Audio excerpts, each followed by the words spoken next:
Today, the Supreme Court hears arguments in another thorny reverse discrimination case. This time, it's not about hiring in times of prosperity, but instead about who gets fired first in a recession. CBS News law correspondent Fred Graham has more from Washington. Good morning, Fred. Good morning, Diane. Diane, the test case before the Supreme Court arose in Boston when budget cutbacks required layoffs of policemen and firefighters. A federal judge ordered the layoffs to be conducted according to racial quotas rather than the traditional system of last hired, first fired. The result was that some white police officers with 11 years seniority were laid off, while blacks and Hispanics with as little as 2 years service were kept on. The white officers are asking the Supreme Court to declare that illegal race discrimination. Now, we have in our studio Frank McGee, who is an attorney for the predominantly white police union, and Larry Brown, president of the Black Policemen's Organization. Officer Brown, let me start with you. How can you justify a system which lays off people who have been on the job for many years just because of his race? Well, I don't, excuse me, I don't believe any justification is needed. The reason we went to court in 1981 was to maintain the gains that minorities had made on the Boston Police and Fire Departments at that time.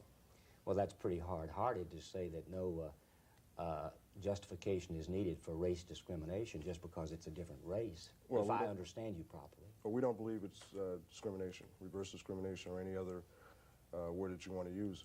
We believe that at the time of the layoffs that we had started to make gains in the two respective departments, and that we had to maintain those numbers that we had so far. And that because so many of the minority policemen had been hired late, they would have been fired first, is your point? Right, but we really didn't start coming on numbers until 1977. I see. Mr. McGee. Well, there's no other way you can describe it. When you single out a person for job loss, a firing or a layoff, solely because of his skin color, you are in fact discriminating against him in a reverse manner. All of the cases prior to this have dealt with job acquisition. This is the first case, to my knowledge, which deals with job retention. That's right, but the job acquisition cases do say that, in fact, you can give preferences to minorities, which is a detriment to whites. That's constitutional. But that's in Why not in layoffs? Well, that's in terms of job opportunity.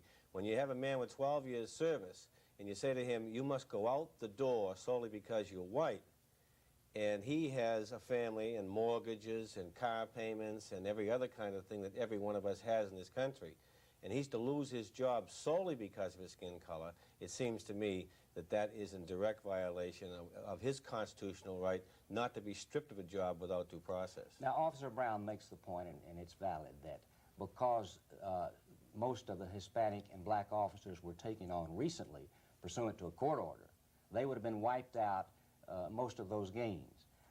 And so isn't there some justification then in taking that into consideration in these layoffs? Well, the point is this. If, in fact, the courts require certain levels of minority, certain quotas, then it would seem to me the remedy would be in order to require additional hirings of minorities. I'm talking about taking somebody's job away from him. I mean, there's a remedy here. If you want to have certain levels of minorities, hire them additionally. Oh, but they were running out of money. I think that's a little bit of a specious argument.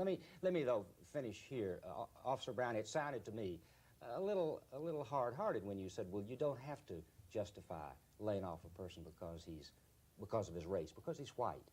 Isn't this whole thing a very divisive procedure, the thing that you're asking? I think we can both agree on that. Yeah, I didn't want to come across as hard-hearted. I believe that, I think Frank will agree with me, that first of all, the layoffs in Boston never should have taken place. I agree with that. Absolutely. Unnecessary. And because but since they did, and this is going to recur across the country, it's recurring. True.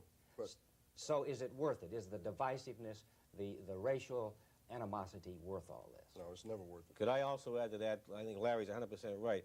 The primary mission of the Boston Police Patrolmen, black or white, is to deliver public safety service in Boston. We have to have men working together, because we're all in this together, and the same collective bargaining agreements involved here. We've been victimized by a mayor of that city who really caused this problem. Well, but well, as you can see, we have a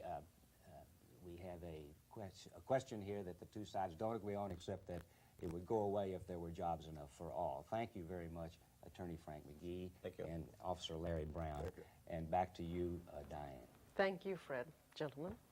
And when we come back, we'll take a closer look at that investigation of drug use on Capitol Hill.